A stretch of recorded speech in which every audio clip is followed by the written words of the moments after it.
Chairman Tehreek Insaf Imran Khan نے سوال کیا ہے، کیا انہیں خود پر 2 قاتلانہ حملوں میں ملوث لوگوں کو نامزد کرنے کا حق حاصل ہے؟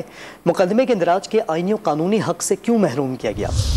عمران خان نے شہباز شریف کے ٹویٹ پر رد عمل میں سوال اٹھایا کہ کیا شہباز شریف کے ٹویٹ کا مطلب یہ ہے کہ فوجی افسران قانون سے بالاتر ہیں یا وہ کسی جرم کا ارتکاب نہیں کر سکتے؟ اگر کسی نے ان کے خیال میں جرم کیا ہے تو اس سے ادارہ کیسے بدنام ہوتا ہے؟ کون اتنا طاقتور تھا کہ پنجاب میں پی ٹی آئی کی حکومت کے باوجود وزیر آباد جے آئی ٹی کو سبوتاژ کر سکتا؟ کیا شہباز شریف بتا سکتے ہیں کہ 18 مارچ کو پیشی سے پہلے والی شام ایجنسیوں نے اسلام آباد کے جوڈیشل کمپلیکس پر کیوں پوری طرح قبضہ کر لیا؟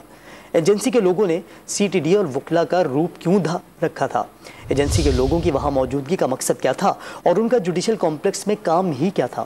اگر شہباز شریف ان سوالات کے سچ پر مبنی جوابات دے سکیں تو ان سب سے ایک ہی طاقتور شخص اور اس کے ساتھیوں کا سراغ ملے گا جو سب قانون سے بالاتر ہیں۔ چنانچہ وقت آ گیا ہے کہ باضابطہ اعلان کیا جائے، پاکستان میں محض جنگل ہی کا قانون رائج ہے، جہاں جس کی لاٹھی اس کی بھینس کا اصول کار فرما ہے۔